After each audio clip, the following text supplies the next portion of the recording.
รายการนี้ออกอากาศทุกวันอังคารตั้งแต่เวลาตี 5ไปจนถึง7 โมงเมื่อเจ้าผ่านทางสถานีวิทยุในเครือข่ายสถานีวิทยุคลื่นสีขาวเพื่อชาวประชาหลายคลื่นหลายสถานีหลายจังหวัดออกอากาศผ่านทาง Facebook Live ซึ่งเป็นไลฟ์สดของท่านอาจารย์พระครูอภิวัฒนวิกรมแล้วก็ของวัดฝายหิน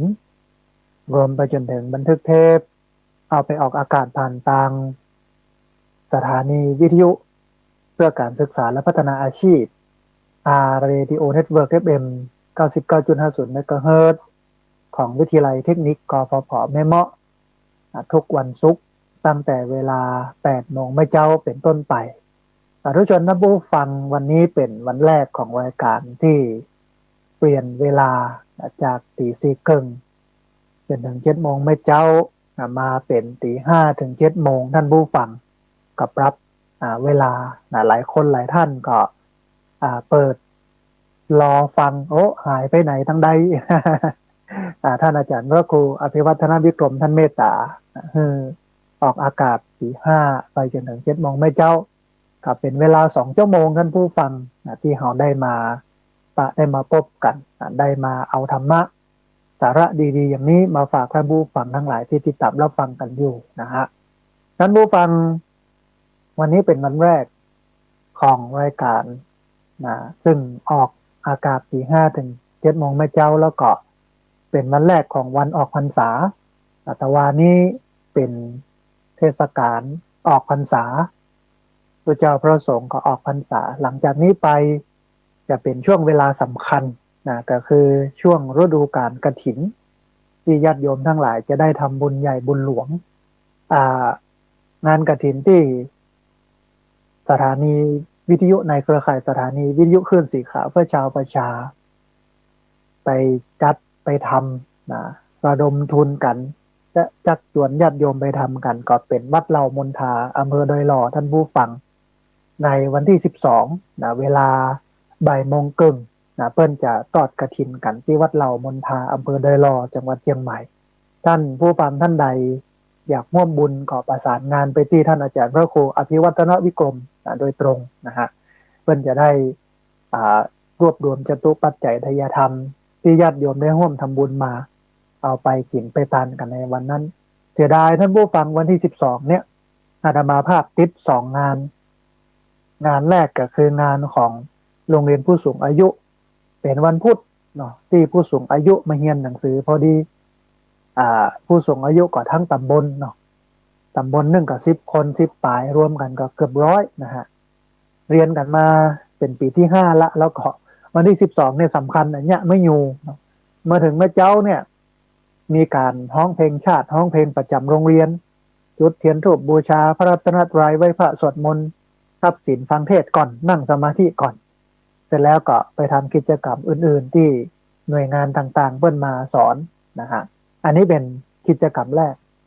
กิจกรรมที่2สามเณรท่านผู้ฟังจากโรงเรียนบาลีสาธิตศึกษามหาวิทยาลัยมหาจุฬาลงกรณราชวิทยาลัยวิเขตเชียงใหม่เพิ่นจะมาเรียนหนังสือหลักสูตรทวิศึกษาก็คือเรียน2 ตางหนึ่งก็คือเรียนระดับมัธยมศึกษาปีที่4ที่5ที่6ก็คือชั้นม.4 ม.5 ม.6แถมสายหนึ่งก็คือสายช่างควบคู่ไปกับวุฒิปวชรุ่น2นี่เป็นช่างไฟจบไปละ1 รุ่นละนะฮะเป็นช่างยนต์รุ่น2นี่เป็นช่างไฟมาวันที่12พอดีจะมี2 งานติดงานท่านผู้ฟังก็เลยไปร่วมกันกับท่านผู้ฟังนะฮะท่านผู้ฟังผู้เอ่ยกันหนึ่งฤดูกาลกฐินมันจะมีอันหนึ่งที่จะจะเอ่ยแล้วก็บ่เอ่ยบ่ได้ก็คือวันออกพรรษาการออกพรรษาเดี๋ยวจะได้อธิบายท่านผู้ฟังทั้งหลายได้ฟังกันสักน้อยหนึ่งว่ามันมีความสำคัญกับเฮาอย่างไรนะฮะแต่ว่าก่อนที่จะเอ่ยกันถึงเรื่องของการออกพรรษาเนี่ยมาเอ่ยกันถึงเรื่องของกฐินทานตามกาลเวลาเหตุก่อนแต่ที่ บอกท่านผู้ฟังว่าวันที่12เวลาบ่ายโมงครึ่งที่วัดเหล่ามนทาอำเภอดอยหล่อจังหวัดเชียงใหม่เพิ่นก็จะกินจะทานจะร่วมทำบุญกฐินทานกันก็เชิญญาติโยมไปร่วมบุญกันสำหรับที่พักสงฆ์สถาบันธรรมธิวัฒน์จะมีวันที่23วันที่23เดือนตุลาคม2565ท่านผู้ฟังเดือนตุลาคม2565เพราะฉะนั้นท่านผู้ฟังเมื่อได้ยินได้ฟังอย่างอี้แล้ว ก็สามารถมาร่วมกินร่วมทานกันได้เนอะในวันที่23ตุลาคม2565ในวันที่23เป็นงานกฐินทานสมทบทุนในการสร้างศาลาโรงครัวสมทบทุนในการสร้างศาลาโรงครัวในวันนั้นเนี่ยเปิ้นจะเริ่มกันตั้งแต่9โมงครึ่งท่านผู้ฟัง9โมงครึ่งเนี่ยมีการเจริญพระพุทธมนต์แล้วก็ไปจนถึง10โมง10โมงก็มีการแสดงพระธรรมเทศนาหรือว่า10โมงครึ่งมีการแสดงพระธรรมเทศนา1กันโดยท่านพระอาจารย์มหาเอกมลทิตมโนปรริยนธรรม7ประโยคนะฮะไปจนถึง11โมงครึ่งเสร็จแล้วก็ถวายภัตตาหารเพลพระสงฆ์แล้วก็เลี้ยงกับข้าวกับป่าญาติโยมที่มาร่วมกินร่วมทานกันในตัดนี้เนี่ยท่านใดจะเอาภัตตาหารเพลมาถวายพระสงฆ์9รูปแล้วก็จะเป็นนั้นอาหารที่เอามาเลี้ยงญาติโยมก็เรียนเชิญเจริญพรได้มาร่วมบุญกันในตัดนี้นะฮะบ่ายโมงก็ตั้งขบวนพระป่าที่หน้าสะพานหน้าวัดแต่แห่ขึ้นมาถึงก็ประมาณบ่ายโมงครึ่งโดยประมาณใช้เวลา30นาทีบ่ายโมงครึ่งก็จะเริ่มเข้าสู่พิธีการในการทอดถวายก็เป็นอันเสร็จพิธีท่านผู้ฟังท่านใดมีเวลาว่างซึ่งวันนั้นก็เป็นวันอาทิตย์เป็นวันปิยมหาราชตัววันสำคัญตัวนะวันปิยมหาราชเพราะนั้นก็เจริญพรมาร่วมบุญกันสำหรับญาติโยมที่บ่ได้มาติดภาระติดธุระเพิ่นก็ร่วมทำบุญมาตอนที่มีรายชื่อนี้เดี๋ยวอาตมาภาพจะได้อ่านให้ฟังเนาะผู้ที่ร่วมทำบุญกฐินสามัคคีเพื่อสมทบทุนในการสร้างศาลาโรงครัวถวายไว้ในพระพุทธศาสนาหน้าที่พักสงฆ์สถาบันธรรมธิวัฒน์บ้านศพเตินตำบลศพปาดอำเภอแม่เมาะจังหวัดลำปางมีแม่จันสุดาขันติธารางกูลคุณโยมเอกชัยนนท์อนงคุณโยมเพ็ญพาชมพิกุลคุณโยมวันเพ็ญจักรกรคุณโยมนัตการเกือกแก้วคุณโยมอรไทยวงเวียนทองคุณโยมทัศนีจำเนียนผลคุณโยมพิมลคล้ายนาฏคุณโยมสุชีลาเรือนแก้วคุณโยมประชุมภาคกายคุณโยมจรันตรีเอี่ยมดาราคุณโยมพยงรุจิเริกคุณโยมนนัชชาพัฒลาจันทึกคุณโยมไพพันธ์อินตะทาคุณโยมคำสุขโยธินคุณโยมชาลิรสาอุณรุตคุณโยมธานิพักไกรสมดีคุณโยมบุญเรืองไกรพร้อมคุณโยมมาลัยบุญธรรมคุณโยมเฉลาภาคทารีคุณโยมสุนทราปันอินคุณโยมสุระคุณโยมสุกัญญาปั้นสีทองคุณโยมมนัสไววิเชียนคุณโยมกัญจนาไววิเชียนคุณโยมกิรติไววิเชียนคุณโยมอรุณีเทพพนากิจคุณโยมอังสุมารินแตงอินตะคุณโยมธนพัฒน์คำศรีมูลคุณโยมนุชสุนารินคุณโยมชัดวาลีหมอยาคุณโยมอรไทยกันไวคุณโยมอรสาเมืองแก้วคุณโยมโอภาสพินโยคุณโยมกันนิกาพินโยคุณโยมสาริกาพินโยคุณโยมสุวัลลีชูวัฒนขจรแม่จันเรือนใสแม่สุแก้วคำอ้วนแม่ลัดดาอักการเรือนครัวบ้านมะเป้าเมืองลี้คุณโยมภาวะพันโตแสงพ่ออเนกแม่มณีวิญญรัตน์คุณโยมนิรินบาเทิลอานานวุฒิชาติคำปันวันก่อนไอ้นานวุฒิชาติคำปันที่จัดรายการอยู่ FM ของอันวัดพระบรมธาตุดอยสุเทพนะฮะ FM 96นะเปิ้นก็ปาคณะศรัทธามากินมาตานกันโดยต้องอนุโมทนาบุญนะฮะคุณโยมเครือมาศเลเทอร์นะคุณโยมการระวีโรยเรนูแม่อามกรดดำนะแม่มีชัยพินโยคณะศรัทธาบ้านปังปอยอันนี้เปิ้นฝากนะโยมได้มาร่วมทำบุญกันโดยนะฮะแม่ชีมหายานีนะคุณโยมทัศนีหินวงมาดามเพียงใจแล้วก็คุณนุชนะประมาณนี้นะฮะที่บ่มีเวลาแล้วเปิ้นก็ฝากทำบุญมานะท่านผู้ฟังท่านใดที่ติดภารกิจการงานนะโน่นนี่นั่นบ่ได้มาร่วมทำบุญกันก็สามารถมาร่วมทำบุญกันได้นะผ่านทางบัญชีธนาคารเป็นธนาคารกรุงไทยท่านผู้ฟังสาขาประตูชัยนะชื่อบัญชีที่พักสงฆ์สถาบันธรรมาภิวัตรหมายเลขบัญชี5360755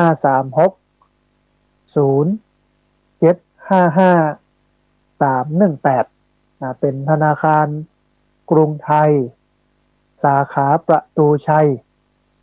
ชื่อบัญชีที่พักสงฆ์สถาบันธรรมาภิวัตรหมายเลขบัญชี5360755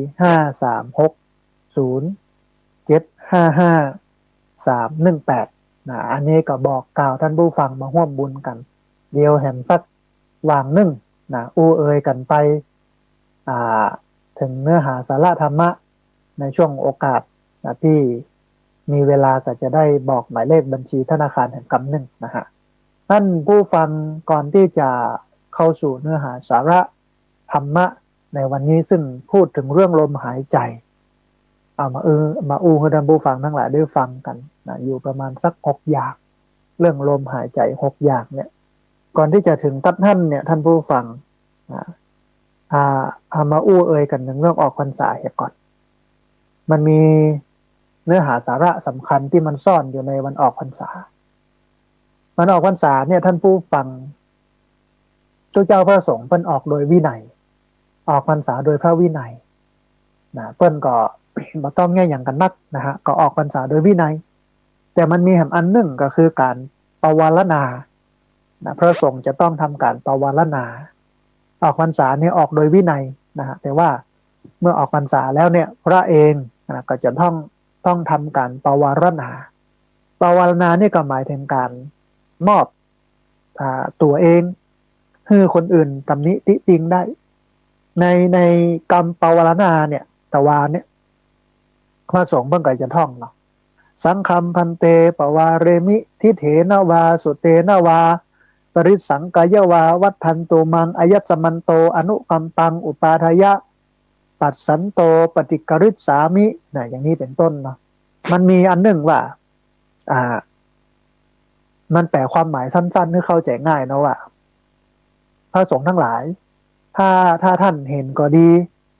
ได้ยินก็ดีนึกสงสัยก็ดีนะ3 อย่างก็นะท่านผู้ฟังเห็นก็ดีนะได้ยินก็ดี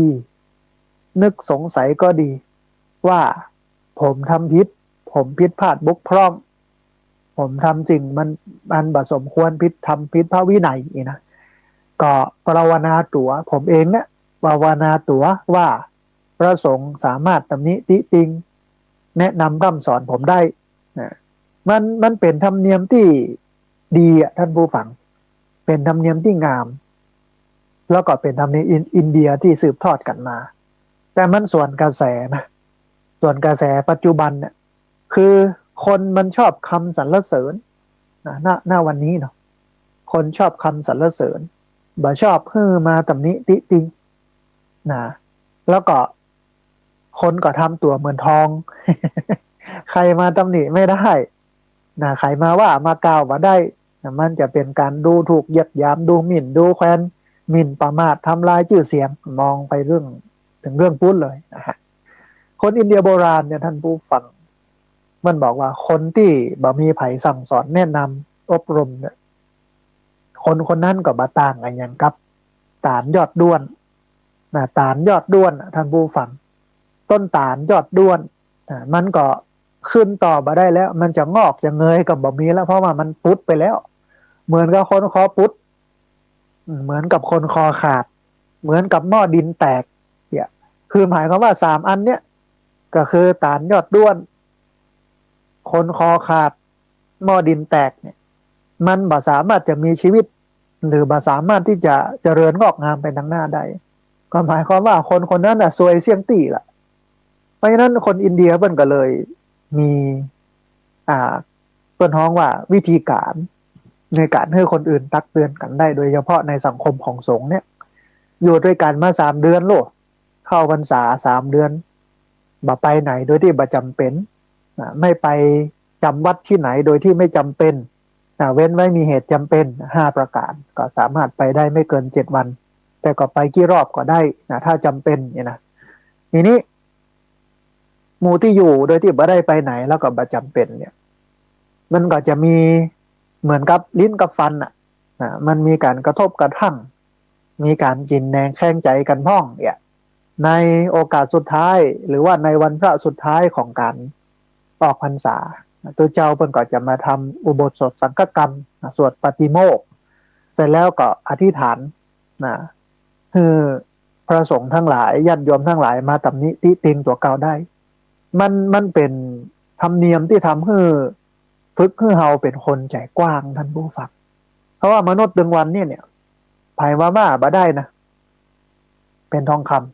ำไผมาด่าบ่ได้นะเป็นทองคำถ้าเอาไปตำหนิติติงเปิ้นเพิ่นก็จะว่าโอ้พอยังสูดีนักแกเนี่ย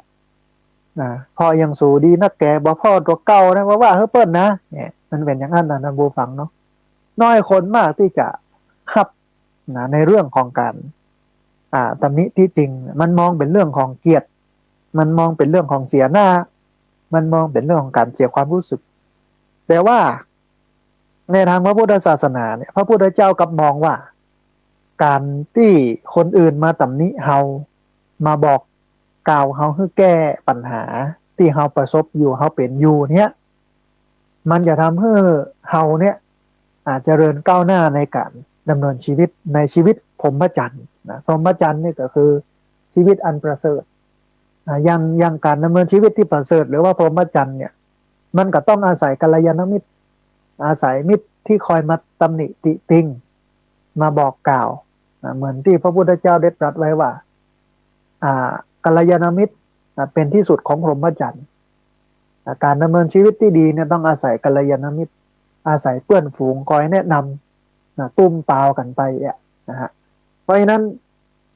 มันก็ตรงกับกรรมเก่าของคนเมืองที่เพื่อนบอกว่าตาอยู่หน้าพอหน้าบ่หันตาอยู่หน้าพอหน้าบ่หันในสมัยบักเก่าเนี่ยเพื่อนก็เลยให้คนอื่นมาพอหน้าเพื่อจะมองว่าดูว่าสิวกาอย่างกามันอยู่ตัดใดอย่างใดขี้หูขี้ตา มันมดอย่างใดก็หลังจากนั้นก็มีกระจกมีแว่นมาส่องเนี่ย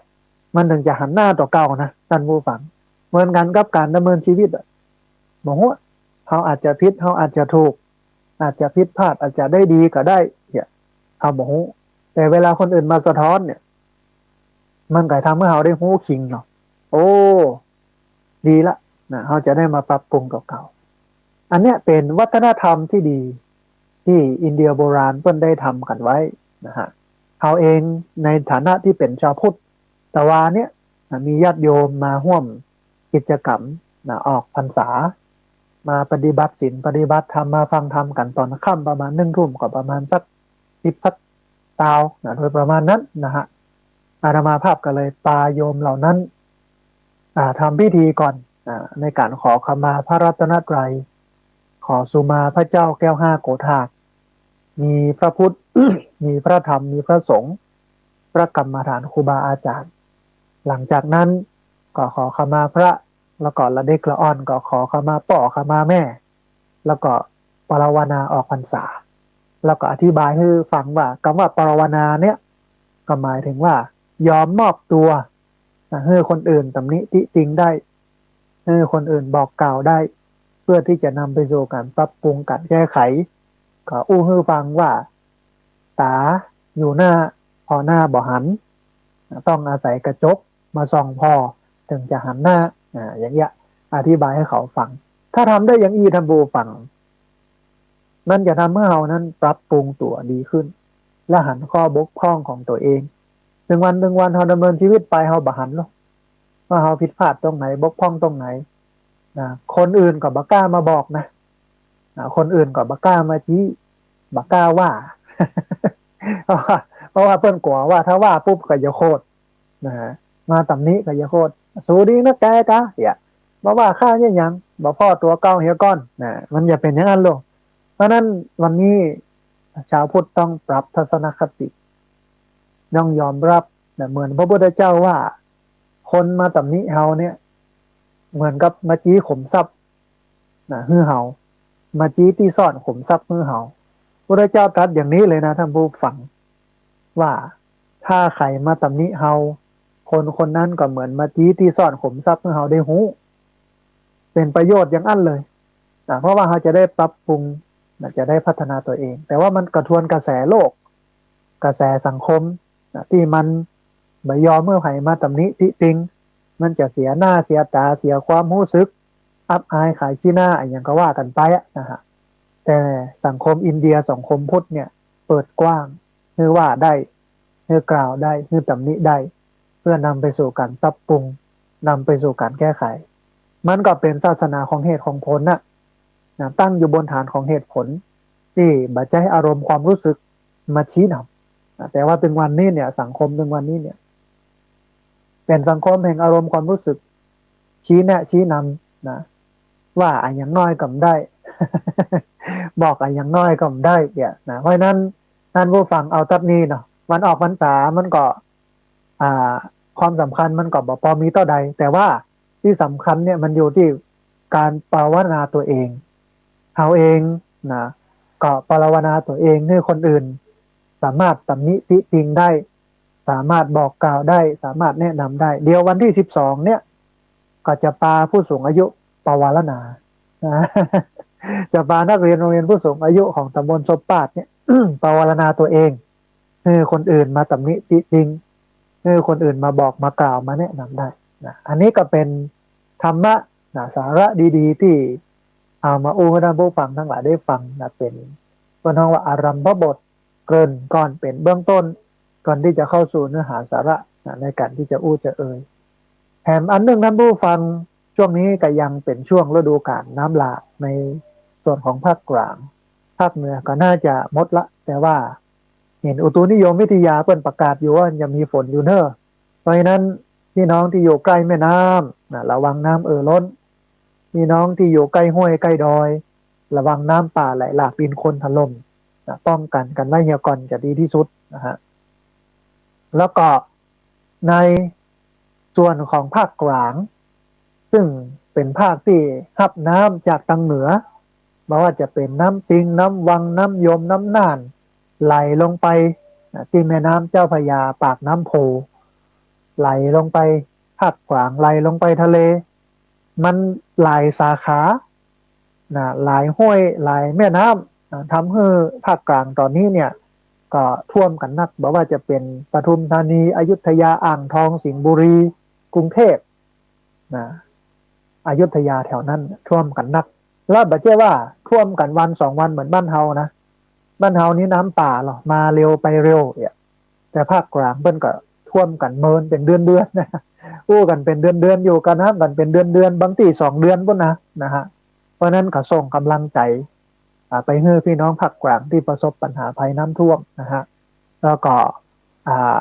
ให้กำลังใจผู้คนที่อยู่กับน้ำขอให้ผ่านพ้นวิกฤตนี้ไปได้เอาละท่านผู้ฟังวันนี้เวลาเหลือ2 ชั่วโมงตอนนี้ผ่านไปแล้วจะ30 นาทีละนะฮะเข้ามาสู่เนื้อหาสาระที่เอามาโอ้มาให้ท่านผู้ฟังทั้งหลายในวันนี้กันวันนี้อู้ถึงเรื่องลมหายใจท่านผู้ฟังลมหายใจเป็นสิ่งสำคัญที่สุดสำหรับชีวิตนะหายใจเข้าแล้วบ่ออกก็ตายนะเนาะ หายใจออกแล้วบ่เข้าก็ตายเหมือนกันเพราะนั้นลมพัดหายเข้าไปในใจของเขาเนี่ยเขาเอาลมนั้นมาเลี้ยงกายเนื้อกายมันมีชีวิตอยู่ถึงวันตั้งแต่เจ้าพดแรง ผ่านมาหลายคนใช้ชีวิตผ่านไป80 ปี90 ปี100 ปีนะบางคนใช้ลมหายใจก็ประเมินก็สิ้นชีวิตไปแต่ในนี้เนี่ยท่านผู้ฟังเราบ่ได้ใจลมหายใจเนี่ยมาเลี้ยงจิตใจเอามาเลี้ยงกับชีวิตแต่ทีนี้เนี่ยอาตมาภาพก็จะเพื่อให้แนวทางในการเอาลมหายใจเนี่ยมาเลี้ยงถึง2 ส่วนก็คือถึงชีวิตแล้วก็ถึงจิตใจนะฮะท่านผู้ฟังที่เราจะต้องมาเรียนรู้เนี่ยเพราะว่าลมหายใจเนี่ยมันเป็นสิ่งสำคัญที่สุดที่มาพร้อมกับเราตั้งแต่เราเกิดจนตายจนวาระสุดท้ายของชีวิตหมดลมก็หมดเรื่องอ่ะเนาะแค่นั้นยังบ่พอนะท่านผู้ฟังลมหายใจนี่ยังสามารถนำพาเราไปสู่ภพภูมิต่างๆที่เป็นที่สุดแห่งภพภูมิได้แห่งตัวอันเปิ้นเปิ้นถึงขั้นที่บอกว่าสิ่งศักดิ์สิทธิ์เนี่ยคือลมหายใจมันกระแตะนะจะแขวนพระเครื่องพระอย่างก็ตามเตอะของขังเครื่องรางอย่างใดก็ตามเตอะถ้ามีลมหายใจมันก็จบสิ้นเพราะนั้นต้องประคับประคองนะในด้านผู้ฟังนะมันหายใจหายใจเข้าหายใจออกเนี่ยมันขยันหายใจถ้าบักขยันแล้วปุ๊บเนี่ยมันหมดลมก็หมดเรื่องแล้วนะหมดลมก็หมดชีวิตละ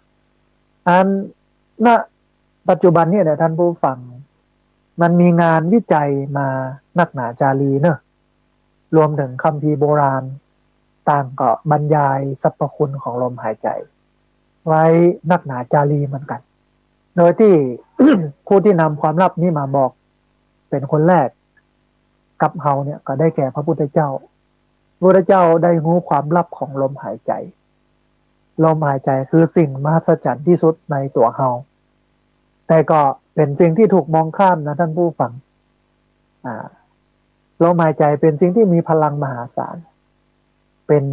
เหตุปัจจัยสำคัญที่ทำให้พระพุทธเจ้านั้นรู้ความจริงของจักรวาลแม้ในวันนี้เนี่ยโลกได้มีวิวัฒนาการมีเทคโนโลยีความสะดวกสบายกว้างไกลไปนักหนาจารี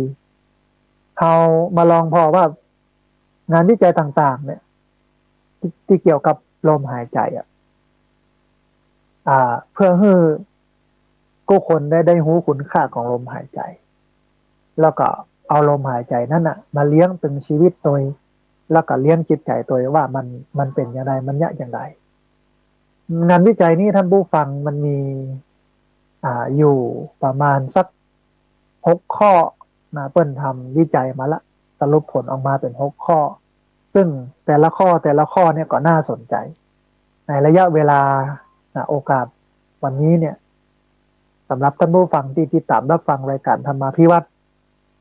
ก็จะเอาความลับนี้มาให้ท่านผู้ฟังทั้งหลายได้ฟังกันนะฮะข้อแรกก่อนเลยท่านผู้ฟังความลับของลมหายใจข้อแรกเปิ้นบอกว่าลมหายใจกำหนดอายุไขลมหายใจเนี่ยมันกำหนดอายุไขของเรามีการตั้งคำถามขึ้นว่ารู้ก็ว่าลมหายใจมีความสัมพันธ์โดยตรงกับอัตราการเต้นของหัวใจลมหายใจเนี่ยมันมีความสัมพันธ์โดยตรงกับอัตราการเต้นของหัวใจมันบอกว่าสัตว์เลี้ยงลูกด้วยนมทุกชนิดมีขีดจำกัดของการเต้นของหัวใจอยู่ที่ 1,000 ครั้งในชีวิต1,000 ล้านครั้งขออภัย 1,000 ล้านครั้งในชีวิตหากสัตว์ชนิดไหนหายใจที่หายใจตื้นมันจะอายุสั้นส่วนสัตว์ชนิดไหนหายใจจ้าหายใจลึกมันจะอายุยืนตัดนี้เป็นคีย์เวิร์ดหรือว่าเป็นข้อความสำคัญเลยนะท่านผู้ฟังว่าถ้าไผหรือว่าสัตว์ชนิดไหนหายใจที่หายใจตื้นมันจะอายุสั้นส่วนสัตว์ชนิดไหนหายใจจ้าหายใจเข้าลึกออกยาวเนี่ยมันจะอายุยืน ฉะนั้นสิ่งนี้จึงเป็นข้อบ่งชี้ให้เราประเมินตัวเก่าได้เลยว่าเราจะอายุสั้นหรือว่าจะอายุยืนก็จะสามารถรู้ได้จากการฝึกดูลมหายใจเบื้องต้นเนี่ยต้องมาพอก่อนว่าเราหายใจอย่างใดเข้าลึกออกยาวหรือเข้าสั้นออกสั้นมาพอเขาก่อนนะท่านผู้ฟังที่ฟังอยู่เนี่ยมาพอลมหายใจก่อนเข้าลึกออกยาวหรือว่าเข้าสั้นออกสั้นถ้าเข้าสั้นออกสั้นเนี่ยพยากรณ์ไว้เลยนะฟันธงเนาะเหมือนหมอดูเพื่อนบอกว่าฟันธงรับรองว่าถ้าเข้าสั้นออกสั้นเนี่ยอายุสั้นเนอะแต่ถ้าตรงกันข้ามเหรอเข้ายาวออกยาวหายใจเข้าลึกออกยาวอันนี้อายุยืนอันนี้เป็นเทคนิคเป็นข้อแรกนะที่เพื่อนบอกว่าลมหายใจเนี่ยมันกำหนดอายุไขจะยืนยาวหรือสั้นเนี่ยมันอยู่ที่ลมหายใจถ้าหายใจที่หายใจตื้นจะอายุสั้นถ้าหายใจลึกหายใจออกยาวจะอายุยืนเพราะฉะนั้นวันนี้เอามาสำรวจลมหายใจเขาก่อนนะว่าเขาหายใจอย่างไรเมื่อเขาหูแล้วปุ๊บเขาต้องปรับเนอะท่านผู้ฟังปักลมหายใจให้มันเข้าลึกๆสูดลมหายใจเข้าลึกๆปล่อยออกยาวๆสูดลมหายใจเข้าลึกๆปล่อยออกยาวๆต้องปรับอย่างนี้ท่านผู้ฟังถ้าแบบปรับเนี่ยถ้าเขาหายใจเข้าสั้นหายใจเข้าตื้นเขาจะอายุสั้นนะเพราะฉะนั้นเนี่ยต้องปรับลมหายใจตลอดชีวิตที่เหลืออยู่นี้ท่านผู้ฟังต้องฝึกหายใจเข้าลึกๆหายใจออกยาวๆหายใจเข้าลึกๆหายใจออกยาวๆนะอันนี้อันแรกข้อแรกเลยลมหายใจกำหนดอายุไขนะฮะข้อที่สองท่านผู้ฟังต้นบอกว่าหายใจถูกต้องป้องกันและก็รักษาโรคร้ายหายใจถูกต้องป้องกันและก็รักษาโรคร้ายคือเมื่อเราฝึกลมหายใจให้ลึกแล้วก็ออกยาวสูดลมหายใจเข้าลึกๆ ออกยาวๆท่านผู้ฟังก็ทำไปตัวเนอะ หลายคนหลายท่านนอนตุ้มผ้าอยู่ในที่นอน หลายคนเนี่ยกับข้าวกับป่าหลายคนทำโน่นนี่นั่นนี่นะอันเนี้ยไปตัวสูดลมหายใจเข้าลึกๆออกยาวๆอันเราจับตะว่าโรคต่างๆที่เป็นเรื้อรังมานานเนี่ยมันสามารถหายไปได้ถ้าเราหายใจเข้าลึกๆออกยาวๆเป็นประจำสม่ำเสมออย่างน้อยนี่นะสัก1 เดือน1 เดือนนี้เนาะเอาแต่เห็นได้เห็น20 วันนี่เนาะ10 วันนั่นก็หลงลืมไปพ่องนี่นะหายใจเข้าลึกหายใจออกยาวเนี่ยโรคที่มันเป็นโรคที่เขาเป็นอยู่มันก็จะระงับดับหายไปได้เป็นบางโรคก็มีงานวิจัยหรือท่านผู้ฟังวิจัยออกมาว่าโรคไมเกรนนี่ก็สามารถจะรักษาให้หายได้โดยการหายใจเข้าลึกหายใจออกยาวเป็นยกตัวอย่างท่านโกเอนกาท่านโกเอนกานี่เป็นวิปัสสนาจารย์ลูกเป็นอาจารย์สอนกรรมฐานเป็นมหาเศรษฐีชาวอินเดียไปรักษาโรคนี้ที่ไหนก็บ่หายไปเสาะหาหมอหาหมดที่ไหนก็บ่หายสุดท้ายก็หายใจหายได้จากการฝึกอานาปานสติคือการดูลมหายใจเข้าออกนี่ก็คือต้นเหตุที่ทำให้การปฏิบัติธรรมสายท่านโคเอนกาเป็นที่รู้จักอย่างกว้างขวางไปทั่วโลกอยู่ถึงวันนี้มันก็เริ่มต้นจากเปิ้นเป็นโรคที่รักษาบ่ได้โดยเฉพาะโรคไมเกรนรักษาที่ไหนบ่หายปวดหัวไมเกรนนี่มันปวดหัวสุดท้ายก็หายจากการฝึกวิปัสสนากรรมฐานโดยเฉพาะอานาปานสติการระลึกถึงลมหายใจเข้าออกหายใจเข้าลึกหายใจออกยาวหายใจเข้าสั้นหายใจออกสั้นพอลมหายใจแล้วก็ฝึกหายใจให้เข้าลึกออกยาวเพราะฉะนั้นมันก็สามารถแก้โรคไมเกรนได้อันนี้ข้อแรกเนาะข้อที่สองท่านผู้ฟัง โรคหัวใจและโรคความดันมันเป็นโรคฮิต เป็นโรคติดต่อร้ายโรคไม่ติดต่อร้ายแรงหรือ NCD ที่หมอเพิ่นว่านะหลายคนเนี่ยนะต้องจบชีวิตไปด้วยโรคหัวใจนะเสียชีวิตตั้งแต่ยามหนุ่มยามน้อยวันนี้เนี่ยโรคที่ร้ายแรงที่ทำให้คนเสียชีวิตก็คือโรคหัวใจลองมากับมะเร็งแล้วก็โรคเบาหวานความดันโรคความดันตัวนะฮะมันก็ทำให้เส้นเลือดในสมองแตกความดันโลหิตเนี่ยมันเป็นเหตุเป็นปัจจัยที่ทำให้โรคทำให้เส้นเลือดในสมองแตกนะเพราะฉะนั้นสองอย่างนี้ก็คือโรคหัวใจแล้วก็โรคความดันเนี่ยมันร้ายแรงมากแล้วก็เป็นกันนักไว้ในภาวะณปัจจุบันนี้นะฮะทีนี้เนี่ยท่านผู้ฟังเพื่อนบอกว่าการหายใจลึกแล้วก็จ้าหายใจเข้าลึกๆออกจ้าสามารถลดความดันโลหิตลงได้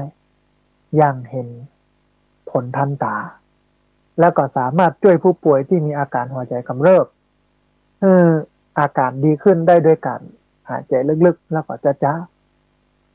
เบื้องต้นเนี่ยสำหรับคนที่เป็นโรคหัวใจแล้วก็เป็นโรคความดันนะถ้ารู้สึกว่าอาการมันบ่ดีขึ้นอาการบ่ดีอาการมันแย่ละก็ต้องพยายามสูดลมหายใจเข้าลึกๆหายใจออกยาวๆหายใจเข้าลึกๆหายใจออกยาวๆมันจะสามารถลดเรื่องของการเป็นภาวะกำเริบของโรคหัวใจและโรคความดันได้อันนี้คือโรคที่สองอันที่สามท่านผู้ฟังโรคเครียดเรื้อรังโรคเครียดเรื้อรังโรคนี้เนี่ยนำมาซึ่งโรคอื่นๆนะที่เปิ้นฮ้องกันว่าเป็นแพ็กเกจใหญ่คือมันพ่วงโรคอื่นๆมาหมดถ้าโรคอันนี้กำเริบหรือว่าเป็นโรคนี้ก็คือโรคเครียดเรื้อรังนะมันจะพ่วงโรคอื่นๆมาตัวเป็นปฐมเหตุของโรคทั้งหลายทั้งปวงตัวนะที่เปิ้นก็เลยฮ้องกันว่าเป็นแพ็กเกจใหญ่ไม่ว่าจะเป็นการนอนบ่หลับนอนบ่หลับนี่มันจะส่งผลกระทบระบบร่างกายทั้งหลายทั้งปวงแล้วก็ทำให้อารมณ์มุดยิดฉุนเฉียวบ่ม่วนบ่งันโรคนอนบ่หลับโรคภูมิคุ้มกันบกพร่องโรคภูมิคุ้มกันบกพร่องสารพิษเพิ่มในเลือดซึ่งสำหรับวิธีแก้เนี่ยหมอฝรั่งท่านผู้ฟังนายแพทย์เอนดรูว์ไวท์แพทย์ชื่อดังเคยกล่าวเอาไว้ว่าหากจะให้ผมแนะนำเคล็ดลับการมีความสุขที่ดีเพียงข้อเดียวผมจะบอกสั้นๆแค่ว่าจงฝึกหายใจอย่างถูกวิธีนั่นก็คือหายใจเข้าลึกๆหายใจออกยาวๆหายใจเข้าลึกๆหายใจออกยาวๆอันนี้มันสามารถแก้โรคเครียดเรื้อรังซึ่งเป็นปฐมเหตุเริ่มต้นของโรคต่างๆโตยมากันเป็นปุ๊กเป็นขวะนะฮะอันนี้คือเรื่องของหายใจถูกต้องป้องกันและรักษาโรคได้มีประมาณนี้อันนี้อันที่สองอันที่สามท่านผู้ฟังมันบอกว่าลมหายใจกับออกซิเจนร่างกายคนเราเนี่ยต้องการออกซิเจนในการทำกู้อย่างกู้สิ่งทั้งกินทั้งกระพริบตาตึงเกี้ยวตึงลืนถ่ายนักถ่ายเบาดำเนินชีวิตยืนเดินนั่งนอนกินดื่มทำพูดคิดอาศัยออกซิเจนอาศัยลมหายใจไปเลี้ยงทั้งนั้นนะฮะนอกจากนั้นเนี่ยการหายใจลึกเข้าลึกออกยาวจะช่วยบำรุงสมอง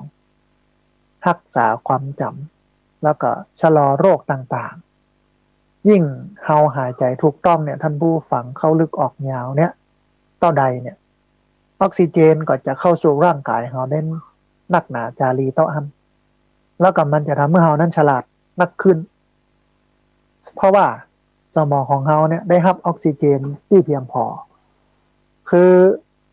สมองเนี่ยมันกับมีเลือดไปเลี้ยงนะฮะไอการขับเลือดเพื่อไปเลี้ยงสมองเนี่ยมันก็ต้องอาศัยออกซิเจนเป็นตัวเดินเป็นตัวขับเคลื่อนทั้งหมด แม้แต่การดิ้นของเขาเนี่ยการเคลื่อนไหวของเขาเนี่ยมันก็ต้องอาศัยออกซิเจนเพราะฉะนั้นถ้าเราหายใจเข้าลึกหายใจออกยาวเนี่ยเลือดมันก็ไปเลี้ยงสมองเลือดก็ไปเลี้ยงร่างกายทุกส่วนได้หมดแต่ทำให้เราสมองอ่องเฮาดีมีคุณค่ามีคุณภาพแล้วก็สามารถคิดวิเคราะห์อย่างได้ดีมากสามารถทำให้ความจำเนี่ยแม่นขึ้นแล้วก็ชะลอโรคต่างๆได้โดยที่มันจะเป็นโรคมันก็ชะลอไปบางทีได้เป็นเพราะฉะนั้นมันสำคัญมากท่านผู้ฟังลมหายใจกับออกซิเจนนี่นะต้องหายใจเข้าลึกๆหายใจออกยาวๆให้เลือดไปเลี้ยงสมองให้ตันให้ได้นะฮะคนณวันเนี้ยเป็นโรคที่เขาจะพอข่าวเนาะว่ากีฬาการแข่งกีฬาของคนที่บอกค่อยได้เล่นประจำบางคนเนี่ยเป็นลมสลบไปแล้วก็บอกรู้สึกตัวเลยก็มีบางคนที่เสียชีวิตจากการเล่นกีฬาก็มีก็เพราะร่างกายมันบ่เคยขยับขับเคลื่อนนักอย่างอันมาก่อนนะฮะบอกกองขยับขับเคลื่อนนักเนี่ยมันก็หับกดดันมันปรับสภาพเปลี่ยนสถานภาพจากเบาเป็นหนักมันหับบ่ได้เพราะฉะนั้นการออกกำลังกายสำหรับผู้สูงวัยสำหรับคนที่บ่ได้เล่นกีฬามันเนี่ยก็ต้องออกเบาๆเดินพ่องวิ่งพ่องธรรมดาบ่ต้องหนักก้อยๆไปแต่ถ้ามันชินขึ้นแล้วก็เพิ่มขึ้นระดับขึ้นนะฮะแต่ที่แน่ๆได้ดีที่สุดก็คือหายใจเข้าลึกๆหายใจออกยาวๆหายใจเข้าลึกๆหายใจออกยาวๆอันนี้คืออันที่3นะฮะอันที่4ท่านผู้ฟังในนี้มันบอกว่าหายใจเป็นทำให้หน้าเด็ก ถ้าหายใจเป็นเขาจะนุ่มลงลูกหน้าเขาจะนุ่มลงนะคือเมื่อหายใจเป็นเนี่ยหายใจเต็มปอดเนี่ยออกซิเจนจะไปเลี้ยงส่วนต่างๆของร่างกายอย่างทั่วถึงทำให้ใบหน้าเนี่ยมันมีน้ำมีนวลมันเต่งตึงมันสดใสอ่อนกว่าวัยแล้วก็ขับสารพิษได้แห่งตัวเพราะฉะนั้นต้องขยันหายใจเข้าลึกๆหายใจออกยาวๆคือออกซิเจนมันไปทั่วไปถึงทุกส่วนที่เปิ้นท้องกันทุกอนูของร่างกายเนาะเมื่อมันไปถึงมันก็จะทำให้หน้าตาเขาเนี่ยอ่อนกว่าวัยออกซิเจนมันจะไปเลี้ยงส่วนต่างๆของร่างกายอย่างทั่วถึงใบหน้ามันก็จะมีน้ำมีนวลเต่งตึงสดใสแล้วก็ที่สำคัญก็คือมันขับสารพิษได้แห่งตัวอันนี้คือหายใจเป็นทำให้หน้าเด็กนะฮะอันที่5ท่านผู้ฟังเพื่อนบอกว่าลมหายใจเป็นตัวกำหนดระดับความสำเร็จในชีวิตลมหายใจเป็นตัวกำหนดระดับความสำเร็จของชีวิตเพื่อนบอกว่าเฮาควบคุมตัวเองได้แค่ไหนเฮาควบคุมตัวเองได้แค่ไหนเพื่อนบอกว่าฮู้ก็ว่าอากาศที่เฮาหายใจเข้าไปมีผลต่ออารมณ์โดยตรงเป็นยกตัวอย่างเช่นเมื่อเฮาตื่นเต้นโคตรกลัวหรือว่าประหม่าเนี่ยลองฝึกหายใจเข้าออกยาวๆพอหายใจเข้าลึกๆหายใจออกยาวๆพอเพราะว่าการหายใจเข้าลึกๆออกยาวๆเนี่ยจะทำให้เลือดไปเลี้ยงสมองส่วนหน้าที่เป็นตัวบริหารและควบคุมอารมณ์ต่างๆโดยตรงสมองส่วนนี้เนี่ยท่านผู้ฟังยิ่งแข็งแรงมากขึ้นต่อใดเนี่ยเขาก็จะเป็นแห่งคนที่มีประสิทธิภาพที่จะควบคุมอารมณ์ของตัวเองได้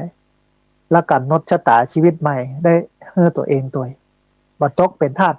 ของความกลัวความโกรธความเครียดความเกลียดนักขึ้นนะฮะคือหายใจเข้าลึกๆหายใจออกยาวๆเนี่ยมันจะส่งผลโดยตรงกับสมองส่วนหน้าที่มันควบคุมอารมณ์ในปัจจุบันวันนี้เนี่ยคนมันบอกค่อยจะควบคุมอารมณ์สติแตกควบคุมอารมณ์ตัวเองมาได้พอข่าวนะฮะออกข่าวเนี่ยยังมีข่าวเหตุ ร้ายแรงฆ่ากันบุบกันตีกันทะเลาะวิวาทกันปีดขึ้นใส่กันทั้งนั้นนะทุกคนด้วยความที่เขาบอกแคร์ไขดูเขาบอกสนไผ่เป็นปัจเจกบุคคลนักขึ้นมามองถึงเรื่องส่วนรวมอันนี้อันหนึ่งอันที่สองก็คือมันไม่สามารถจะระงับอารมณ์ความรู้สึกได้เวลาโดนยับโดนจับเป็นข่าวขึ้นมาเนาะหูคิงละกับเนี่ยก็ขอโทษขอโพยแต่ว่าวันนั้นน่ะสังคมมันรุนแรงนะสังคมกับโจมตีโดยเฉพาะโซเชียลมีเดียเนาะทางเฟซบุ๊กทางไลน์ทางอินสตาแกรมทางทวิตเตอร์ก็เป็นว่าเป็นด่าขึ้นมาก็มันเปลี่ยนชีวิตโคตรขึ้นมากำหนึ่งเนี่ยทำพฤติกรรมตามมาอย่างไปในปั๊บเนี่ยก็กลายเป็นตกนรกทั้งเป็น ตกนรกทั้งเป็นคือสังคมโจมตีเนาะเพราะฉะนั้นเราต้องควบคุมอารมณ์คนที่ควบคุมอารมณ์ได้ก็ควบคุมโลกได้มันมีสาระสำคัญอย่างนี้นะถ้าเราควบคุมอารมณ์ได้ก็ควบคุมโลกได้มันอยู่ที่เฮาลูกท่านผู้ฟังพยายามควบคุมอารมณ์ได้โดยเฉพาะอารมณ์โกรธเนาะมามันเกิดขึ้นกับเฮามันก็มีหลายวิธีแต่ทำง่ายๆก็คือสูดลมหายใจเข้าลึกๆออกยาวๆมันทำให้สมองส่วนหน้าเนี่ยมันไปควบคุมอารมณ์ความรู้สึกได้ติดเบรกได้ติดเบรกได้เพราะฉะนั้นลมหายใจนั่นมันเป็นตัวกำหนดระดับความสำเร็จของชีวิตถึงวันนี้เปิ้ลดูที่ EQ คือความฉลาดทางอารมณ์บ่ได้ดูที่ IQ ความฉลาดทั่วไปนะแต่ไปดูที่ความฉลาดทางอารมณ์คนที่มีความฉลาดทางอารมณ์เนี่ยจะเป็นคนที่ประสบความสำเร็จสูงกว่าคนที่มี IQ บางคนลวกแตะหูแต่ขี้โคตร ก็บ่เจริญก้าวหน้าเจ้านายก็บ่ดึงลูกน้องก็บ่ดันคนเสมอกันก็บ่ประคับประคองจะไปที่ไหนทางใดไผก็แตกตึ้งๆเพราะควบคุมอารมณ์ไม่ได้ไม่มีความฉลาดทางด้านอารมณ์หรือว่า EQ ลวกและ IQ สูงอันดับหนึ่งแต่ EQ ต่ำปฏิสัมพันธ์กันโอ้กันจ๋ากับคนอื่นบ่ดีเลยดูถูกเหยียดหยามมองว่าตัวนี้เก่งตัวนี้ใหญ่หูลวกมันก็ไปทางหน้าบ่ได้เพราะฉะนั้นความฉลาดทางด้านอารมณ์ความรู้สึกเนี่ยมันทำให้เราสามารถอยู่กับเหตุการณ์อยู่กับคนกับสถานการณ์นั้นๆได้ดีนะฮะแต่การจะทำให้เราฉลาดทางด้านอารมณ์นั้นต้องควบคุมลมหายใจต้องหายใจเข้าลึกๆหายใจออกยาวๆหายใจเข้าลึกๆหายใจออกยาวๆบ่อยๆมาเพื่อที่จะทำให้เรานั้นมีภูมิคุ้มกันเพราะว่าสมองส่วนหน้ามันมีคุณภาพสามารถระงับอารมณ์ความโกรธได้แต่มันตรงกันข้ามนะอู้กันนะวันนี้ตรงกันข้ามคนปัจจุบันโคตรก็โคตรไปเลยรถเฉี่ยวกันปาดหน้าปาดตากันจนตายไปเลยพิษหัวพิษหูกันยิงกันไปเลยมันหาง่ายนะอาวุธปืนนะวันนี้เนาะยิงกันเป็นว่าเล่นเป็นว่าดึงวันตายกันไปเป็นเบื่อเหมือนกับคนเป็นพักเป็นป่าเพราะฉะนั้นเขาต้องหายใจเข้าลึกๆหายใจออกยาวๆมาควบคุมสมองส่วนหน้าของเขาเนี่ยให้ดีมาพัฒนาสมองส่วนหน้าของเขาให้ดีเพื่อเขานั้นเป็นคนที่มีความฉลาดทางด้านอารมณ์ข้อสุดท้ายท่านผู้ฟังเพื่อนบอกอย่างนี้ต้องฝึกลมหายใจเข้าออกคือต้องฝึกหายใจเข้าออกให้มันยาวๆแรกๆเนี่ยมันก็จะอึดอัดก็เพื่อลดการบังคับควบคุมมันแล้วออกมาพอว่าตอนเนี้ยธรรมชาติของลมหายใจที่บ่เคยฝึกมันก็เป็นแบบนี้คือค่อยๆทำไปแล้วบอกตัวเก่าเป็นเชิงสัญลักษณ์นะว่ากูครั้งที่เห็นวัตถุสีขาวจะกลับมาอยู่กับลมหายใจแล้วก็ฝึกหายใจยาวๆทำใจสบายๆม่วนงันกับมันสังเกตสิ่งที่ปรากฏขึ้นกับร่างกายแล้วก็ความรู้สึกนึกคิดของเขาท่านผู้ฟังออกมาให้เรานั้นเป็นผู้ดูผู้รู้ผู้เห็นไม่ใช่ผู้แสดงปล่อยร่างกายมันแสดงไป เพราะว่าการเอาแต่ควบคุมทุกอย่าง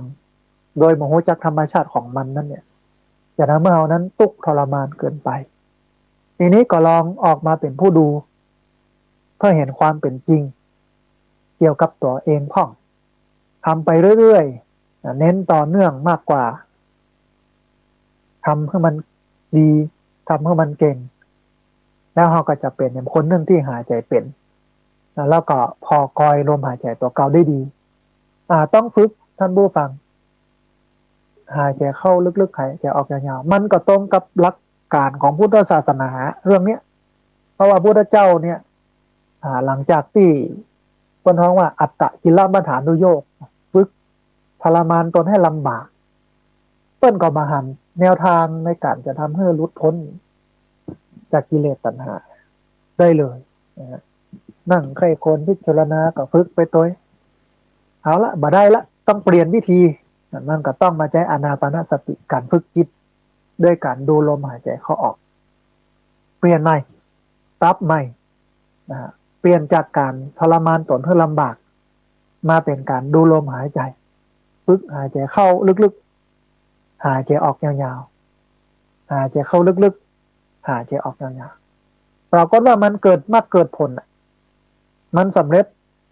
มันทำให้เปิ้นได้หันสัจธรรมของโลกก็คือเห็นไตรลักษณ์เนาะเห็นอนิจจังความบ่มั่นบ่เที่ยงเห็นทุกขังความทนอยู่ในสภาพเดิมได้ยาก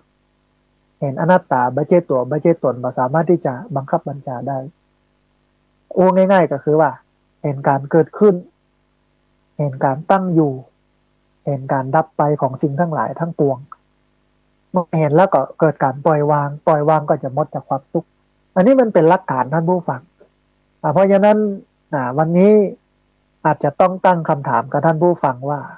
เฮาหายใจเป็นหรือยังเฮาหายใจเป็นหรือยังถ้ายังหายใจบ่เป็นเตื้อต้องหายใจเข้าลึกๆออกยาวๆแถมอันหนึ่งที่ทำได้เลยก็คือฝึกทำสมาธิโดยเฉพาะอานาปานสติหรือพุทธานุสติการระลึกถึงพระพุทธเจ้าที่เราได้ฝึกกันที่ทำกันที่ครูบาอาจารย์เพิ่นแนะนำเราประจำก็คือว่าหายใจเข้ากำหนดลมหายใจว่าพุทหายใจออกกำหนดลมหายใจว่าโทเข้าพุทออกโทเข้าพุทออกโทให้อยู่กับลมหายใจเข้าออกเข้าพุทออกโทไม่มันอาจจะแวบออกไปตั้งนอกแวบไปคิดเรื่องโน้นเรื่องนี้เรื่องนั้นพ่องมันก็ธรรมดาเนาะใหม่ๆนี่นะแต่ทีนี้เนี่ยเมื่อมันแวบไปคิดถึงคนอื่นคิดถึงเหตุการณ์โน้นเหตุการณ์นั้นอดีตปัจจุบันอนาคตอย่างก็ตามเถอะนะฮะก็ให้เรานั้นดึงกลับมาอยู่กับลมหายใจจิตมันแวบออกไปก็ดึงเข้ามาจิตมันแวบออกไปก็ดึงเข้ามามันจะขยันแวบไปต่อใดก็จ้างมันเมื่อเราหูคิงเนาะเมื่อเราหูตัวเราก็ดึงกลับมาแวบไปก็ดึงกลับมาแวบไปก็ดึงกลับมายิ่งขยันแวบมันก็ขยันดึงมันครูบาอาจารย์เพิ่มเปรียบการดึงจิตที่มันแวบออกไปเข้ามาเมื่อมันอยู่กับใจเนี่ยมันก็เหมือนกับการเลี้ยงวัวเพื่อนว่าอย่างนั้นนะถ้าเรามัดลักควายอยู่กับลักแน่นๆเนี่ยมันก็บ่สามารถจะลุดไปไหนได้แล้วประมาณว่าเวลาจิตแวบไปเราไปตัวมันมาดึงมันไว้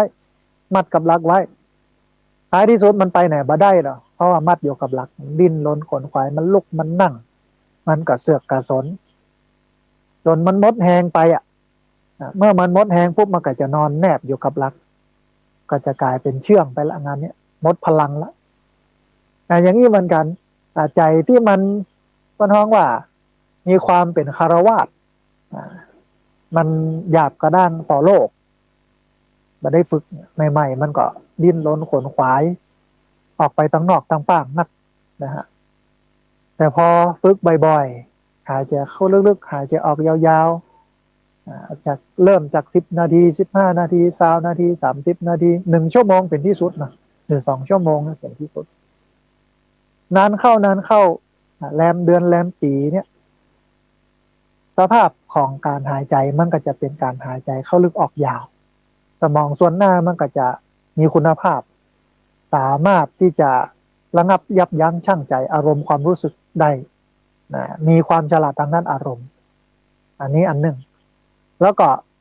มันจะเป็นวิถีชีวิตไปเลยหลังจากนั้นคือหายใจเข้าลึกหายใจออกยาวจะอยู่ที่ไหนจะไปที่ไหนจะยะอย่างใดก็หายใจเข้าลึกออกยาวอันนี้คือเทคนิค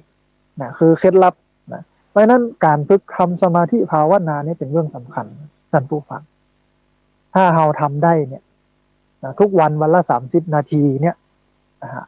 มันก็จะทำให้ชีวิตเราเนี่ยดีขึ้นรวมไปจนถึงสุขภาพจิตสุขภาพใจด้วยนะแข็งแรงสมบูรณ์ดีทุกอย่างนะฮะ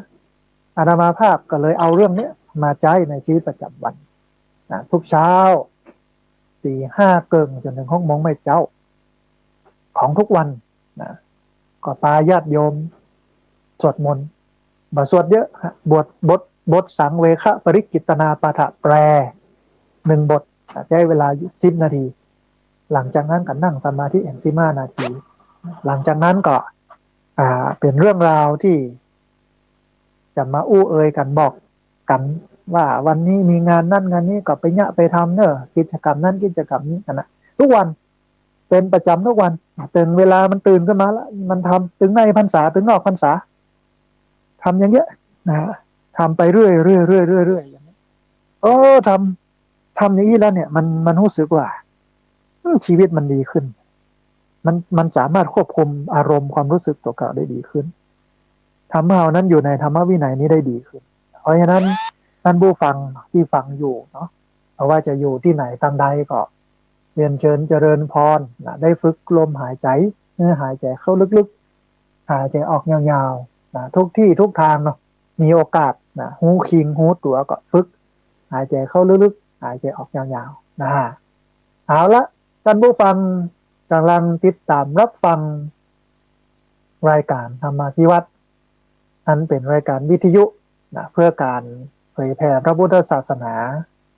ส่งเสริมการศึกษาและพัฒนาสังคมรายการนี้รับผิดชอบโดยอาตมาภาพพระสาธิตธีระปัญโยผู้อำนวยการสถาบันธรรมาภิวัตรสถาบันเพื่อเผยแผ่พระพุทธศาสนาส่งเสริมการศึกษาและพัฒนาสังคมตั้งอยู่ณที่พักสงฆ์สถาบันธรรมาภิวัตรบ้านศพเถินตำบลศพปาดอำเภอแม่เมาะจังหวัดลำปางรายการนี้ออกอากาศทุกวันอังคารในช่วงเวลา5ไปจนถึง7 โมงไม่เจ้านะฮะตอนนี้เปลี่ยนเวลาจาก4 เกิงมาเป็น5จนถึง7 โมงไม่เจ้าตั้งแต่วันนี้เป็นต้นไปนะฮะจะออกเวลานี้ก็คือ5จนถึง7 โมงไม่เจ้าผ่านทางสถานีวิทยุในเครือข่ายสถานีวิทยุคลื่นสีขาวเพื่อชาวประชาหลายคลื่นหลายสถานีหลายจังหวัดออกอากาศผ่านทาง Facebook Live ซึ่งเป็นไลฟ์สดของทางวัดฝ่ายหินสถานีวิทยุวัดฝ่ายหินและของท่านอาจารย์พระครูอภิวัฒนวิกรมบันทึกเทปเอาไปออกอากาศผ่านทางสถานีวิทยุเพื่อการศึกษาและพัฒนาอาชีพRadio Network FM 99.50 เมกะเฮิรตซ์ของวิทยาลัยเทคนิคกฟผ.แม่เมาะในช่วงของวันศุกร์ตั้งแต่เวลา8 โมงเป็นต้นไปนะฮะแล้วก็พี่น้องจังหวัดลำปางเนาะเอาปะกันในวันเสาร์8 โมงถึง 9 โมงแห่งกำนึ่งนะฮะปะกันวันเสาร์8 โมงถึง 9 โมงทุกๆวันเสาร์ออกอากาศผ่านทางสถานีวิทยุเพื่อการศึกษาวิทยาลัยสงฆ์นครลำปาง FM 106.50 เมกะเฮิรตซ์ปะกันทุกท่านนะฮะก่อนที่จะเปิดสายให้ท่านผู้ฟังที่ฟังอยู่ทางบ้านได้โทรเข้ามาร่วมเอ่ยกันได้โทรเข้ามาร่วมแสดงความคิดความเห็นกันในเวลา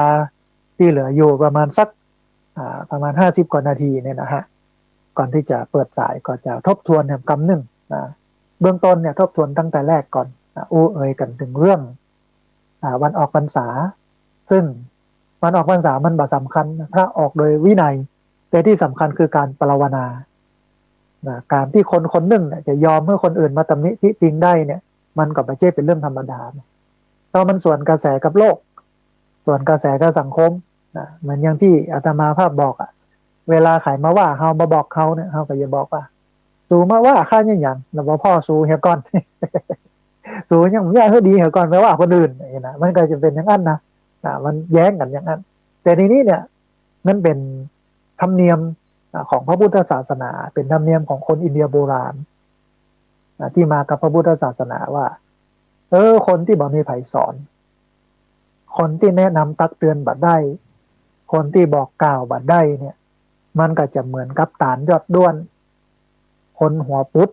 หม้อดินแตกซึ่งสามอย่างเนี้ยตาลยอดด้วนหม้อดินปุดคนหัวปุดเนี่ยหม้อดินแตกคนหัวปุดเนี่ยมันบ่สามารถงอกงามได้นะเหมือนกับเมล็ดพันธุ์ที่มันเอาไปคั่วเห็นแล้วเอาฝังลงดินอย่างไรก็ดึงบ่ออกเพราะมันไหม้ไปเห็นแล้วนะมันบ่งอกงามได้มันซุกไปเห็นแล้วมันบ่งอกงามได้เพราะฉะนั้นชีวิตที่จะงอกงามได้นั้นเป็นชีวิตที่ต้องเปิดให้คนอื่นมาตำหนิเปิดให้คนอื่นมาว่ามากล่าวนะฮะเขาจะไปโคดเนอะเวลาเปิ้นว่าเปิ้นกล่าวเปิ้นตำหนิที่จริงมันเป็นสิ่งที่ดีกับเขาเหมือนพระพุทธเจ้าบอกว่าเปิ้นก็เหมือนกับคนมาจี้ที่ซ่อนขุมทรัพย์เฮาบอกว่าเนี่ยขุมทรัพย์ซ่อนอยู่ปื้นก็มาเกียงท่านเนอไปคุดเอาเนอะเอาก็ได้ทรัพย์สินเงินทองนั้นแต่ว่าคนณวันนี้เนี่ยมันบ่ได้นะใครมาว่าสุมาเด้อท่านผู้ฟังจะตบปากมันนะจะฆ่าจะแกงจะตีกันไว้อย่างนั้นเลยเป็นเรื่องเป็นราวโดยเฉพาะทางโซเชียลเนาะแล้วมันก็จะมีคือมันต่างกันกับการหมิ่นประมาทมันต่างกันกับการให้ร้ายป้ายสีกับการบอกด้วยการเป็นกัลยาณมิตรบอกกล่าวแนะนำตักเตือนกันเนี่ยมันตรงกันข้ามกับสิ่งที่ว่ามานั้น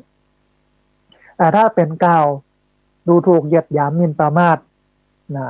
รวมไปจนถึงใส่ร้ายป้ายสีมันก็สามารถไปร้องเรียนตามกระบวนการในส่วนของกฎหมายได้แต่ว่าเนี้ยเปิ้นกับมีน้ำใจมานำมาบอกมากล่าวมันมีประเทศจีนในสมัยโบราณนะที่ฮ่องเต้เนี่ยกองรับความคิดเห็นไว้หน้าพระราชวังเมื่อเจ้าบ้านเจ้าจอมเขียนแล้วไปจอมในฮั่น15 วันหรือ10 วันหรือวันหนึ่งแมลงมาก็เปิดได้หูได้หันถึงปัญหาก็ไปแก้ไขอย่างนี้ก็มีนะฮะแล้วเปิ้นก็บอกว่าพระฮ่องเต้พระองค์ใดที่บัรับฟังเป็นฮ่องเต้ที่งอกงาม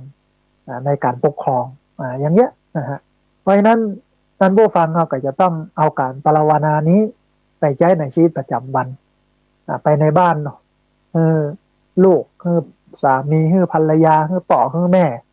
สามารถตำหนิติติงได้นะมันก็เหมือนกับการทอดบทเรียนAAR นะฮะ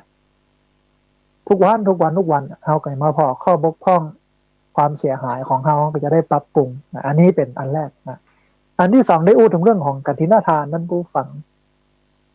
ที่วัดเหล่ามนทาอำเภอโดยรอจังหวัดเชียงใหม่ในวันที่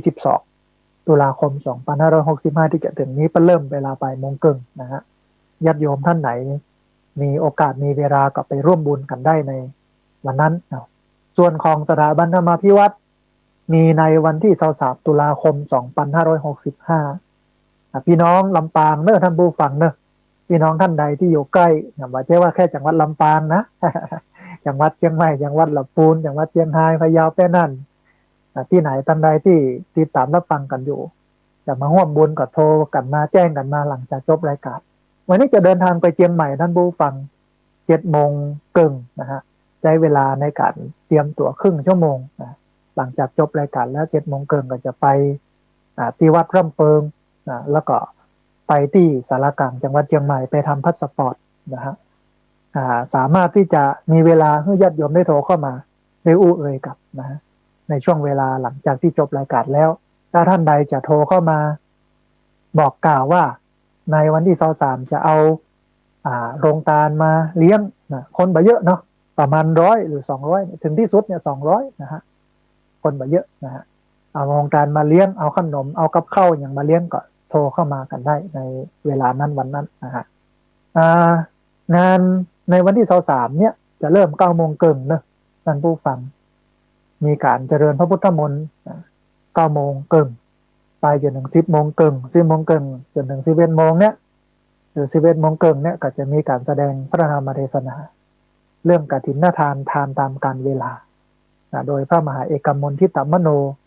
ผู้ช่วยเจ้าวาดวัดชุมพลนิกายารามราชวรวิหารอำเภอบางปะอินจังหวัดพระนครศรีอยุธยาเวลาที่เป็นมงเกิงก็จะถวายพระทหารเพลพระสงฆ์แล้วก็เลี้ยงเพลญาติโยมที่มาร่วมกินร่วมทานกันนะฮะแล้วก็บ่ายโมงตรงนะตั้งขบวนแห่กฐินที่หน้าสะพานหน้าสะพานฝั่งสะพานปุ้นแล้วก็แห่กันขึ้นมานะฮะแห่กันขึ้นมาเวลาบ่ายโมงครึ่งก็จะเริ่มทอดกฐินนะก็เป็นอันเสร็จพิธีทอดกฐินเสร็จแล้วพระเฮือศีลเฮือปอนเสร็จพิธีของญาติโยมส่วนพระนั้นก็จะไปพระอุโบสถวัดศพปาดก็จะไปทำสังฆกรรมเรื่องกฐินนาทานการกฐินที่หั่นแหมนะฮะอันนี้ก็เป็นงานบุญอันหนึ่งและเบื้องหนึ่งที่อู้กันก็คือว่าก่อนที่จะไปเรื่องนั้นท่านที่มาได้มาแต่อยากจะร่วมทำบุญกฐินนาทานสมทบทุนในการสร้างศาลาโรงครัว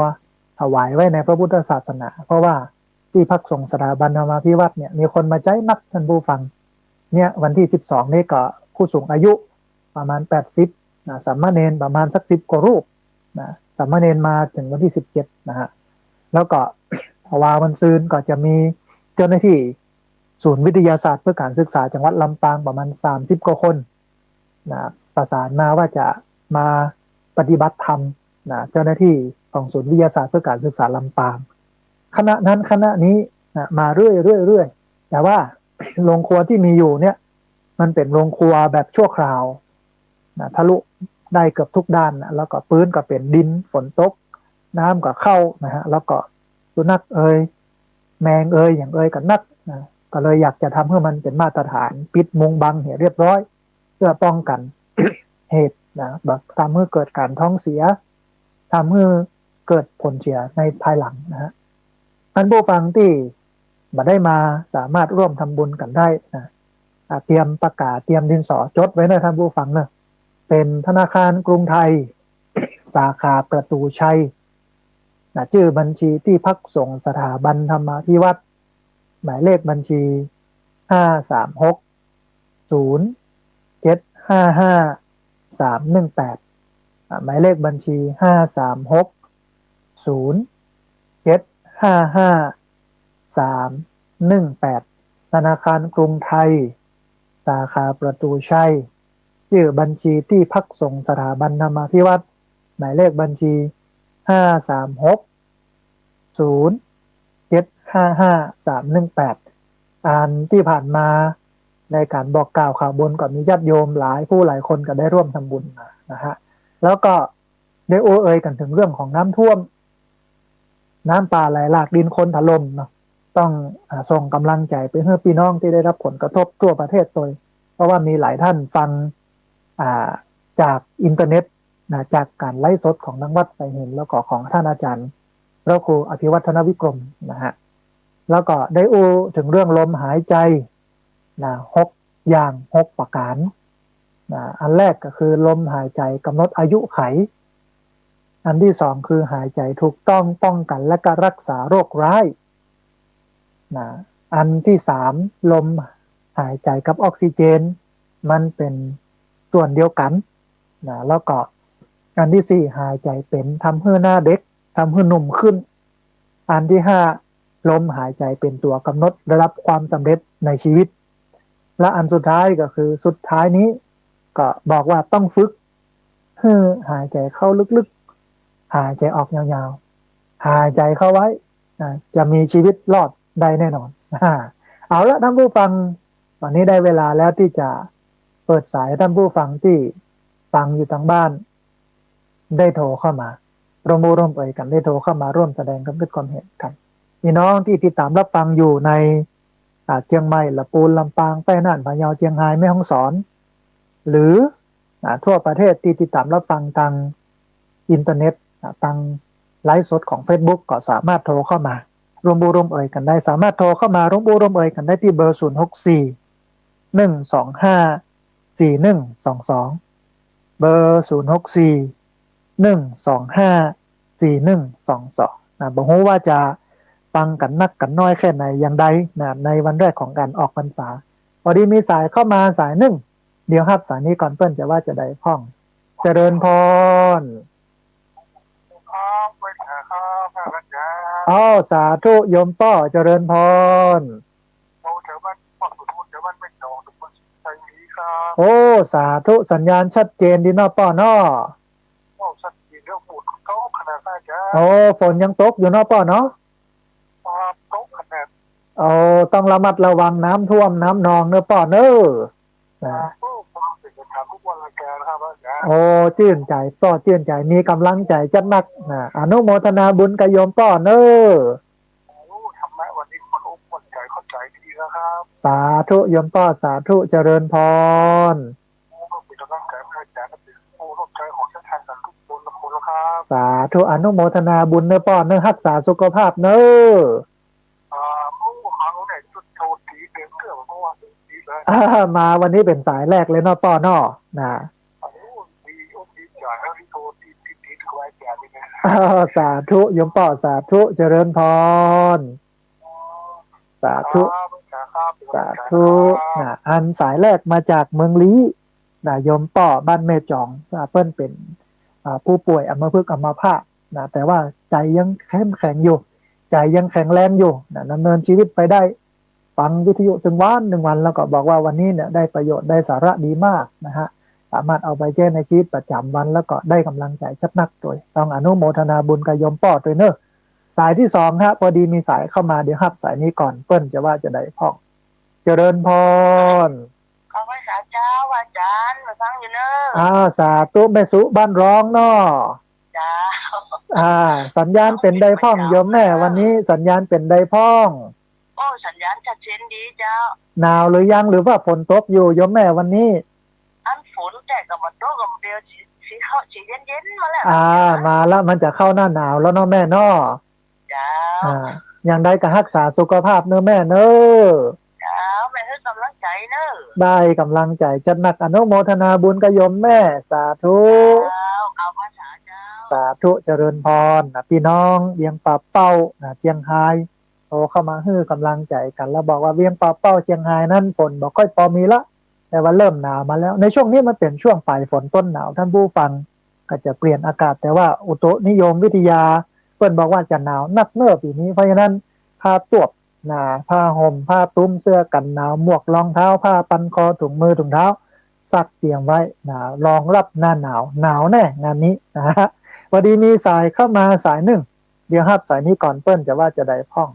เจริญพรไปสาครับอาจารย์ครับสาธุเป้าวินเจริญพรสัญญาณชัดเจนนี่เนาะป้อนอหนาวหรือยังกังปูนหรือว่าฝนตกอยู่ฝนตกอยู่ก็ยมป้อตัวตกอยู่เริ่มเย็นมาแล้วป้อนออย่างใดก็รักษาสุขภาพเนอะเจริญพรอย่างใดก็รักษาสุขภาพเนอะป้อเนอะกำลังใจเนอะครับได้กำลังใจจะนักป้อวินอนุโมทนาสาธุสายที่สามป้อวินจากเวียงป่าเป้าอนุโมทนาบุญโดยเรียนเชิญเจริญพรเวลาเหลือแหมประมาณ40นาทีได้ที่เบอร์064 125 4122เบอร์064 125 4122พอดีมีสายเข้ามาสายหนึ่งเดี๋ยวรับสายนี้ก่อนเปิ้นจะว่าจะได้พ้องเจริญพรสาธุเจริญพรแม่หลวงบ้านบวกนอเมืองลี้ละปูนฝนตกพ่องก่อยมแม่ฝนตกคือว่าจะเจ้าอีกก็ตกจะว่าก็ตกเป็นฝนสุดท้ายฝนสั่งลาแล้วถ้าหมดฝนนี่จะหนาวแล้วนะตกพอสักเท่าไรหมอกจุ่มเย็นเป็นซุกเนาะแม่นอยังได้ก็รักษาสุขภาพเนอะแม่เนอะชื่นใจโยมแม่ชื่นใจเพลินดีเนาะโยมแม่เนาะสาธุเนอะโยมแม่เนอะไปทำบุญสุนทานอนุโมทนาบุญกับแม่เนอะสาธุเจริญพร สาธุได้กำลังใจจัดนักโยมแม่อนุโมทนา สาธุสาธุนะแม่หลงบ้านบวกเมืองลี้ละปูนเราเข้ามาเฮ้อกำลังใจกันบอกว่าสัญญาณชัดดีแล้วก็แต่วันนี้ก็ไปกินไปตานในวันออกพรรษาตามวัดตามวาต่างๆต้องอนุโมทนาบุญตัวยนะที่ญาติโยมทั้งหลายทั่วประเทศได้ไปกินไปตานกันในวันออกพรรษาแต่อย่าลืมเนอะต้องปรารถนาตัวเองตัวเองนะเอาการปรารถนาตัวเองเนี่ยมาใช้เมื่อตัวเองได้ประโยชน์กับการปรารถนานั้นนะฮะเรียนเชิญเจริญพรเนอะที่เบอร์064 125 4122เบอร์064 125 4122พอดีมีสายเข้ามาสายหนึ่งเดี๋ยวฮับสายนี้ก่อนเปิ้ลจะว่าจะได้พ่องนะเจริญพรโยมแม่แนะนำตัวน้อยแม่แต่ละหนองแตกแต่ละปีจังใหม่นะเจ้าโอ้สาธุสัญญาณชัดเจนดีเนาะแม่น้อดีใจที่ถ่ายรู้จิตประมวลแถมยังเรื่องรู้อย่างที่หายใจเข้าหายใจออกม้วนเลยโอ้สาธุอายุนักเนาะจะได้อายุยืนโยมแม่จะได้อายุยืนและแข็งแรงเนอะจะได้ไปกินไปแทนโดยพ่อฮะโอ้สาธุยินดีสาธุเจริญพรว่าทุกคนมาจะม้วนตัวแถมอุ้ยพระเจ้าอยู่ว่าเจอหมดเนี่ยหมดว่าสา